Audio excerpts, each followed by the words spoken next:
속은 괜찮습니까? 속은 안녕하십니까? 속 그러면 위장이나 뭐 건강을 얘기하는데 오늘 그 속을 얘기하고 있지 않죠. 겉이 있으면 속이 있습니다. 그죠? 밖에 있으면 안이 있는 것이 당연한 이치인데 몸이 있으면 마음이 있고 또 영혼이 있으면 육체가 있는 것이 당연한 그런 모습입니다. 하나님께서 외적인 것을 만드셨듯이 당연히 내면적인 것을 만드셨습니다. 그런데 이 당시에 바리새인들과 서기관들, 유대교는 속과 마음과 영혼과 그런 것들은 중요시 여기지 않고 겉에 보이는 것들에만 치중한 것을 봅니다. 말이 이제 예수님께서 그것을 이제 지적하시는 그 모습을 보게 됩니다. 그러면서 두 가지 예를 들어주세요. 그릇과 무덤이라는 예를 들어주시는데 첫 번째 25절 말씀 보시면 화 있을진저 외식하는 서기관들과 바리새인들이여 잔과 대접의 겉은 깨끗이 하되 그 안에는 탐욕과 방탕으로 가득하게 하는도다. 너희는 멋진 그릇이고 그야말로 뭐 화려한 비싼 그릇이지만 그 안은 그렇지 않다. 여러분 음식 드실 때 비싼 그릇에 드시겠어요? 싼 그릇에 드시겠어요? 비싼 그릇에 드시죠, 그죠? 근데 비싼 그릇 안에 그 먼지가 많고 곰팡이가 끼고 그러면은 거기다 드시겠어요? 그냥 1,000원짜리 깨끗한 그릇에 드시겠어요? 비싼 그릇에 먹겠습니다. 그 먹고 닦아서 팔아서 당연한 거 아닙니까? 그런데 이 사람들은 그렇게 생각하지 않고 겉이 너무나 깨끗하고 그래서 속은 중요하지 않다라고 생각을 하고 있습니다. 이게 왜 이제 예수님이 십자가 지기 전에 뭐 이렇게 23장 한 장에 걸쳐서 이렇게 얘기를 하시는가? 인간은 가만히 있으면 이렇게 된다라는 거예요. 근데 그 안에 무엇으로 채워져 있는가? 탐욕과 방탕으로 채워져 있다고. 무슨 얘기일까요? 인생을 열심히 안 산다는 얘기가 아니에요. 이 사람들처럼 철두철미하고 겉으로 보기에는 경건한 사람들은 없습니다. 열심히 있고 또 여러 가지 것들로 잘 지켜나가는 의지력도 강한 사람들이죠. 그런데 허비하고 낭비를 하는 겁니다. 즉 무슨 뜻일까요? 목적이 없는 거죠. 방향이 없는 겁니다. 방향이 없고 목적이 없기 때문에 아무리 열심히 살고 아무리 어떤 성취를 이루더라도 아무것도 남지 않는 허비하고 낭비한 삶을 방탕하다고 합니다. 방탕하다라는 것은 여러분 이 사람들은 이 당시 윤리 도덕에는 아무런 저촉이 되는 사람이 아니에요. 방탕한 그런 삶을 살지 않았거든요. 근데 예수님이 이 사람들 보고 방탕하다고 합니다. 즉 아무런 것도 남지 않는 낭비하고 있는 삶이다. 세상에서는 너희들 보고 성공했다고 박수 칠지 모르지만 그러나 아무것도 남지 않다. 목적이 없지 않느냐. 무분별한 충동과 욕망만 강할 뿐이다. 무분별한 욕심은 많아서 이 욕구와 욕심은 많아서 남들보다 훨씬 더 열심을 부리고 뭐 불철주야 열심히 노력하는 할 수 있죠. 근데 그 안에는 욕심밖에는 없다. 속도와 남보다 더 많이 양에만 집착을 하게 된다. 그 얘기를 지금 하고 있습니다. 어떻게 보면은 충동에 고삐가 풀린 것인데 그것이 잘 포장이 되어 있는 그런 모습을 나타내주고 있습니다. 이들이 여러분 예수님 앞에서 즉 예수님을 믿고 있지 않은 거죠. 하나님을 믿고 있지 않은데 하나님을 믿고 있고 본인들은 구원받았다라는 착각을 가지고 있습니다. 거기에 대해서 예수님이 너희들은 그냥 방탕하고 탐욕으로 가득한 사람들이다 라고 얘기합니다. 여러분 욕심이 없는 사람이 어디 있겠습니까? 이 사람들의 문제는 본인들이 욕심이 없다고 생각하는 거예요. 그에 비해서 예수님께 먼저 회개하고 들어선 사람들은 본인들은 그 안에 더러운 것들이 가득 차서 감히 예수님 앞에 나설 수 없다라는 것을 인정한 사람들이거든요. 겉이 얼마나 그렇다는 그런 것이 아니라 그들은 그들의 속이 그들이 얼마나 부정하고 거룩하지 못한 사람이라는 것을 인정했습니다. 그런데 이 사람들은 인정하고 있지 않죠. 더 나아가서 예수님이 27절에 이들한테 이렇게 얘기합니다.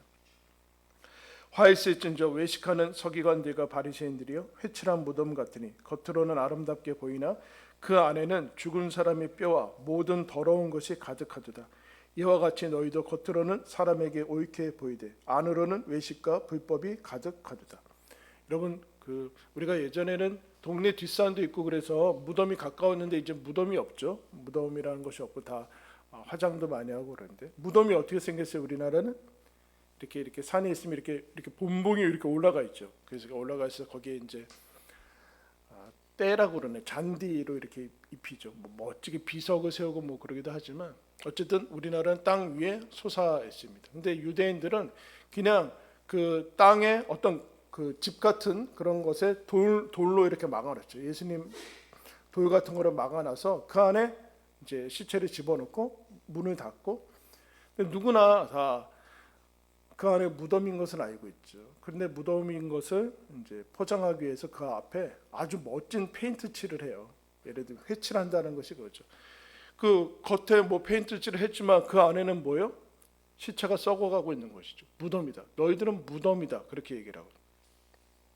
아무리 겉에 아름답게 뭐 그림을 그리고 페인트 칠을 했지만 그 안에는 죽은 시체밖에 없지 않냐. 너희들은 죽어 있다. 그렇게 죽어 있다.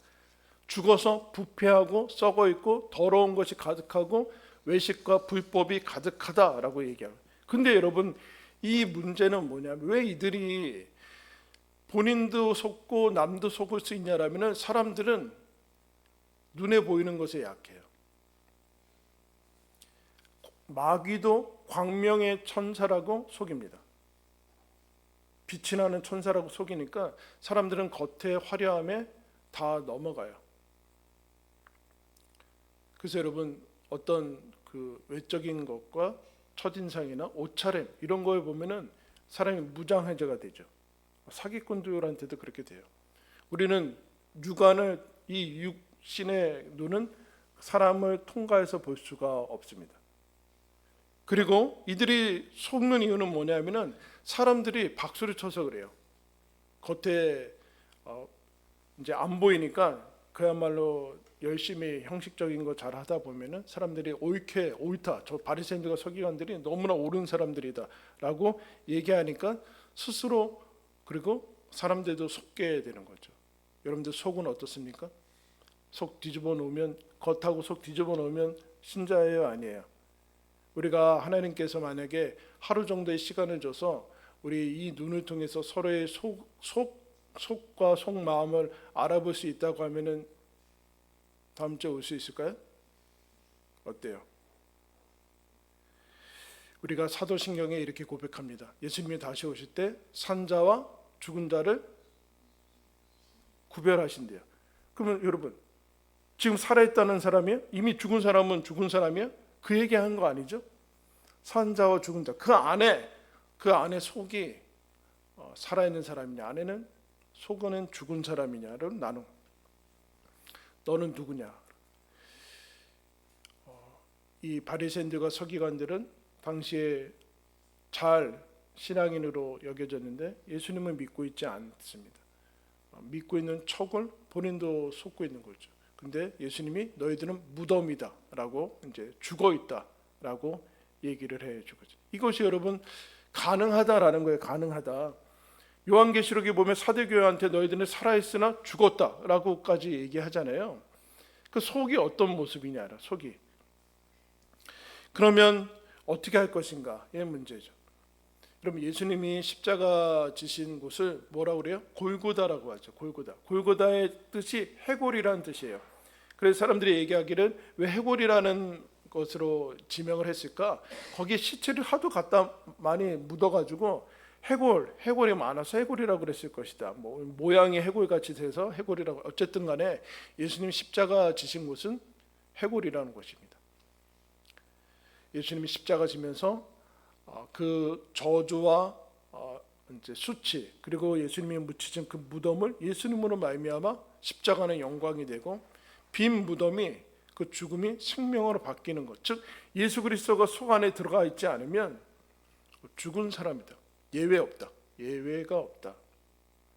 아무리 겉으로 지식이 있고 지성으로 갖추고 있고 세상적인 어떤 것들을 갖추고 있을지라도 그 속 사람은 죽어 있고 무분별하고 방탕한 삶을 살아갈 수밖에 없다. 이게 더 문제죠, 여러분. 도덕 윤리적으로 떨어지지 않은 사람은 자신을 죄인이라고 생각하지 않는 거예요. 이게 제일 어려운 점들이에요. 어려운 점들. 내가 왜 죄인이냐?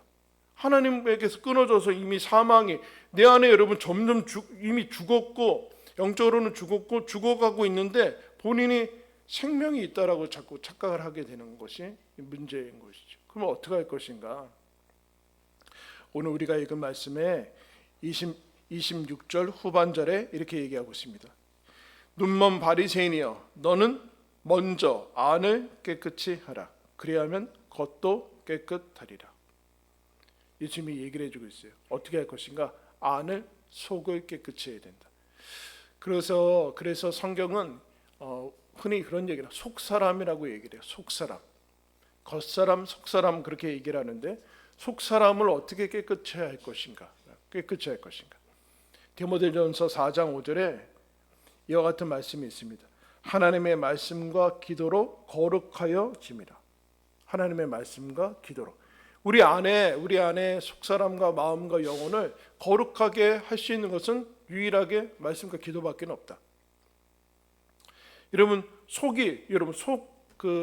이제 우리가 과학기술과 의학이 발달해서 예전에는 볼 수 없었는데 여러분 건강검진하면 뭐예요? 위 볼 때 내시경 하잖아요. 내시경, 위장 내시경, 대장 내시경 다 하잖아요. 내시경을 통해서 그 안에 속을 보게 되죠. 그러면 여러분 마음은 어떻게 볼 거예요?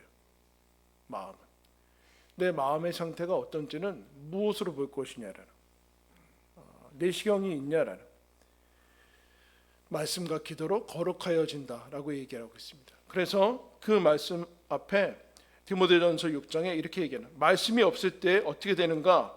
누구든지 다른 교훈을 하며 바른 말 곧 우리 주 예수 그리스도의 말씀과 경건에 관한 교훈을 따르지 아니하면 그는 교만하여 아무것도 알지 못하고 변론과 언쟁을 좋아하는 자니 이로써 투기와 분쟁과 비방과 악한 생각이 나며 마음이 부패하여지고 진리를 잃어버려 경건을 이익의 방도로 생각하는 자들의 다툼이 일어나니라. 말씀을 너희들이 마음에 새기고 그러지 않으면 너희들은 마음이 부패할 것이다. 예외는 없다. 부패해지고 악한 생각이 나올 것이고 교만해질 것이고 모든 것들이 다 앞에서 얘기했던. 근데 여러분 바리새인들과 서기관들 구약 성경 달달 외우는 사람이거든요. 그 얘기하는 것 아니죠. 그 얘기하는 거 아니에요. 하나님의 말씀을 진짜로 믿고 그렇게 하고 있지 않다라는 말씀이 우리의 마음을 이제 살피는 그야말로 영적인 MRI나 같은 것이다. 그래서 히브리서 4장 12절에 여러분도 알고 있죠. 하나님의 말씀은 운동력이 있고 살아있어서 날성 검보다도 예리해서 모든 마음과 생각과 뜻을 드러낸다라고 얘기하고 있어요. 하나님의 말씀이 들어가면 그게 하나님의 말씀이 잘했다 잘못했다 그런 게 아니라 이 말씀 자체가 내가 어떤 생각인지를 드러낸다라. 그래서 13절에 지으신 것이 하나도 그 앞에 나타나지 않음이 없고 우리의 결산을 받으실 이의 눈앞에 만물이 벌거벗은 것 같이 드러나리라. 말씀만이 우리의 마음과 속사람을 밝히 드러낸대요. 밝히 드러내. 이 말씀이 그래서 여러분 그러니까 말씀을 가까이 하지 않는 것 자체가 여러분들이 지금 자기 자신이 직감적으로 숨기고 있지만 꺼림직한 거예요. 이미 건강하지 않은 거예요. 이걸 얼마나 많이 보느냐 뭐 그런 게 하루에 한 번씩 뭐 그런 게 아니라 이미 이것을 멀리하고 있는 것 자체가 죄랑 가깝다는 뜻이에요. 단순한 게으름의 문제는 아니에요. 즉 이거 없이도 살만하다는 거예요. 이거 없이도 살 수 있다라는 그 불신앙. 예전에 살았던 그 방식대로 지금 살고 있으니까 이게 중요하지 않는 거예요. 그리고 읽으면서 이것이 찔렸을 때 외면하고 그러면 나중에 어떻게 될까요? 건강하지 않은 상태로. 그러면 어떻게 될까요? 행위에 의존하게 되죠. 행위. 빈 껍데기만 남는 거예요. 빈 껍데기들만 남게 돼요. 실제 신앙의 내용들이 나오지 않더라. 그러면 이 말씀이 주어질 때 어떻게 해야 되는가? 이 말씀이 없으면은 교만해지고 방탕하고 썩어지고 죽은 것인데 그것은 무엇인가? 이렇게 얘기해요. 즉 말씀만이 우리를 다른 것에 주목하게 한다래요. 고린도후서 4장에 보면 우리가 겉사람은 낡아지나 속사람은 날로 새로워지는도다 이렇게 얘기해요. 속사람이 날로 새로워지는 길은 무엇인가? 주목하는 것에 문제가 있다. 주목하는 것. 우리가 시간이 지나면 점점 겉사람은 낡아지고 연약해지는데, 그런데 이 하나님의 말씀만이 우리 속사람을 주목해야 될 것에 주목하게 되는데, 17절 제가 읽겠습니다. 우리가 잠시 받는 환난의 가벼운 것이 지극히 크고 영원한 영광에 중한 것을, 무거운 것을 우리에게 이루게 함이니 우리가 주목하는 것은 보이는 것이 아니요 보이지 않는 것이니 보이는 것은 잠깐이요 보이지 않는 것은 영원함이라. 하나님의 말씀만이 영원한 것, 잠깐이 아닌 영원한 것에 집중하게 하고 가벼운 것이 아닌 중요한 것, 그리고 이 땅에 하나님의 말씀 없으면 여러분 뭐가 인생의 주를 이룰까요? 걱정과 근심이에요. 당장 내 앞에 닥쳐 있는 거, 이거 해결하는 거. 왜? 급급하다 보면은 이제 어느 날 인생을 떠나게 되는 거죠. 그럼 정작 중요한 문제를 해결하지 못해요. 하나님의 말씀만이 보이는 것이 아닌 보이지 않는 것이 있구나. 마음이 있고 영혼이 있고. 여러분 우리나라가 얼마나 그 세계에서 잘 사는 나라가 됐습니까? 그죠? 그래서 평균 연령이 지금 세계 최고로 뚫고 있대. 일본을 앞서기 일부 직전인가 지금? 90세가 넘어가려고 하고 있대요. 큰일 난 거 아니에요 지금? 어떻게 할 거예요 지금? 근데 세계 최고의 저출산. 마치 외국에서는 너희들 나라에 무슨 흑사병이 돌고 있냐? 왜 이렇게 아이들이 죽어가냐? 최고 연령을 찍고 있는데 제일 안 낳고 있는 문제. 그런데 예전보다 경제력이나 이런 것들이 확 올랐는데 모든 나쁜 통계에서 1등, 국제 1등을 하고 있는. 내면이 부유롭지 않죠. 자꾸 외면하고 있는 거예요. 속사람은 죽어가고 있는 거예요. 밥 먹고 대학교 나오고, 대학교 못 나왔으니까 예전에 대학교 나오면 해결될 줄 알았지만 대학교 나오고 밥 3끼 먹고 5끼 먹어도 해결이 안 돼요. 죽고 싶은 거예요.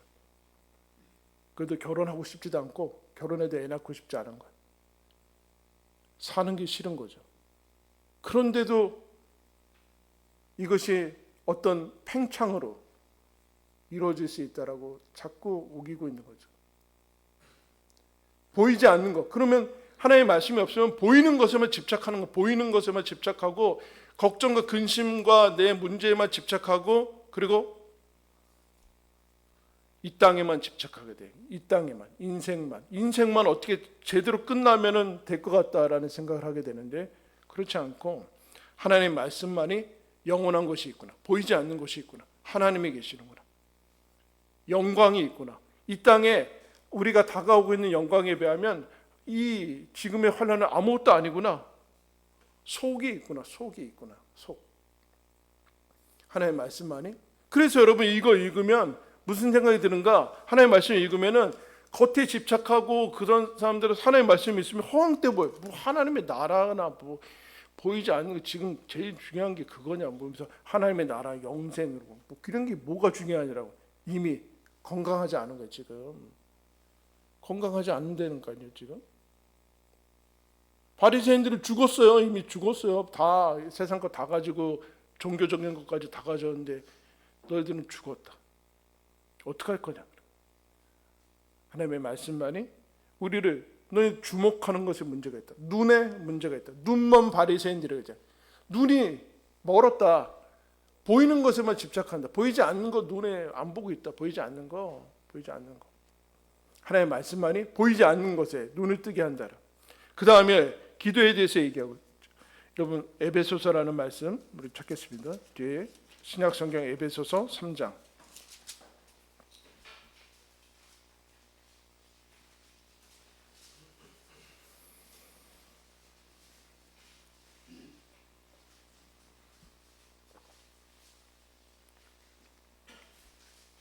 에베소서 3장 14절부터 19절까지 한 절씩 교독하겠습니다.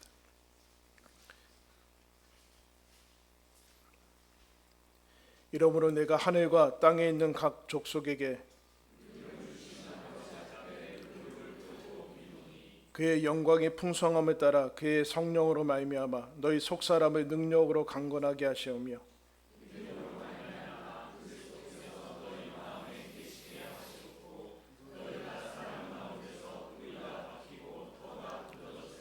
등이 모든 성도와 함께 지식에 넘치는 그리스도의 사랑을 알고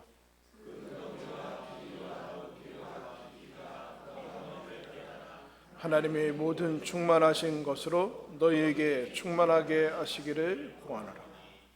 사도 바울이 에베소서를 쓰면서 기도를 하고 있고 기도를 요청하고 있어요. 내가 하나님께 아버지께 기도한다. 어떻게 기도하는가? 16절에 그의 영광의 풍성함을 따라 그의 성령으로 말미암아 너희 속사람을 능력으로 강건하게 하시오며 따라했습니다. 성령의 능력으로 강건하게 하소서. 여러분 속사람은 다른 것들로는 강해지지 않아요. 영양제 먹어서 해결될 일은 아니에요.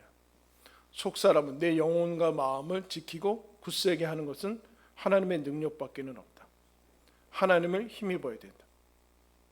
그래서 성령의 능력으로 말미암아 속사람이 강건해야 된다. 속사람이 강건해야 된다. 그럼 속사람은 다른 것으로는 안 된다는 거예요. 세상적인 지식으로 무장하고 아무리 여러분들의 삶이 윤택하고 화려하게 꾸며도 여러분 세상의 모든 그 이단이나 이런 이상한 그리고 다 이상한 데는 다 여러분 다 엘리트가 가 있어요. 지식의 문제가 아니라는 얘기예요. 지식의 문제가 성령의 능력으로 허약한 속사람이 아니라 강건하고 있냐 성령의 능력으로. 그런데 뭐라고 그래요? 기도하고 있어요. 성령이 거기에 대해서 풍성하시다. 하나님의 능력을 구해라. 하나님의 능력. 그 다음에 17절에 이렇게 얘기합니다. 한번 따라하겠습니다. 그리스도를 마음에 모시게 하소서. 17절에 믿음으로 말미암아 그리스도께서 너희 마음에 계시게 하시옵고. 그리스도가 너희 안에 계시지 않냐? 그리스도의 내주 임재를 확인하고 믿으라. 예수 그리스도가 너희 안에 계시다. 너희 안에 계시다. 너희 안에 받아들이고 있어야 된다. 그것만이 우리의 속사람을 능력으로 강건해 성령의 능력으로 강건하게 하고 그리스도를 내 마음의 주로 모시면서 살아가야 된다. 그게 크리스찬이죠. 크리스찬이란 몇 가지 행위에 있어서 구분되는 것이 아니라 그리스도가 내 마음에 계신 분이 계신 사람을 그리스도인이라고 하고 크리스찬이라고 하죠. 거기가 속사람이 거룩해지는 비결이 다른 것으로는 안 된다. 예수가 여기 있어야지 거룩해지고 정결해지고 삶이 바뀌는 것이지 그렇지 않고서 규칙들을 외우고 그래서 그게 가능한 것이냐. 세 번째 한번 따라하겠습니다. 사랑으로 충만하게 하소서. 17절 후반절에 너희가 사랑 가운데서 뿌리가 박히고 그 땅이 굳어지고 능히 모든 성도와 함께 지식에 넘치는 그리스도의 사랑을 알고 그 너비와 길이와 높이와 깊이가 어떠함을 깨달아 하나님의 모든 충만하신 것으로 너희에게 충만하게 하시기를 구하노라. 사랑에 뿌리 박혀야 된다. 그리고 땅이 굳어지고 그리고 열매 맺고 점점 넓어져야 된다. 넓이와 길이와 높이와 그 깊이가 점점 깨달아서 하나님의 사랑이 어떠한지 깨달아서 이것에서 커져야 된다. 이것에서 커져야 된다. 외적인 것에서 커지면 안 되고 여기에 커져야 된다. 성도와 함께 이 사랑에 주목해야 된다. 여러분 사도 바울이 기도하고 있어요. 너희 속사람은 강건하냐? 속은 살아있느냐? 속은 크리스찬이냐? 속이 그리스도 안에서 있느냐라는 그 문제밖에. 여러분 사람은 외적인 것밖에는 볼 수 없죠.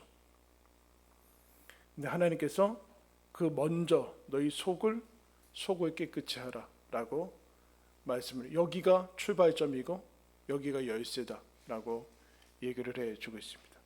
주님께서 보배를 질그릇에 담아두셨대요. 그 신앙이란 질그릇을 바꾸는 싸움은 아니에요. 그래서 우리의 삶이 좋아진 게 아니라 질그릇 안에 보배를 담은 것을 알고 살아가느냐의 문제예요. 질그릇은 깨지고 그럴 거예요. 근데 질그릇을 바꾸기 시작하고 보배는 상관없이 그러면 곤란하고 질그릇을 나와 같은 질그릇에 예수 그리스도라는 보배를 담으셨다. 이 속으로 우리가 살아간다. 주님께서 물으십니다. 여러분 속은 누구고 속은 어떠십니까? 여기로 초대를 받았습니다. 하나님의 말씀과 기도만이 우리의 속사람을 강건하게 하고 우리의 속사람을 새롭게 한다라는 사실을 기억하시고 속사람이 능력으로 충만하시기를 예수님의 이름으로 축원합니다. 기도하겠습니다. 하나님 아버지,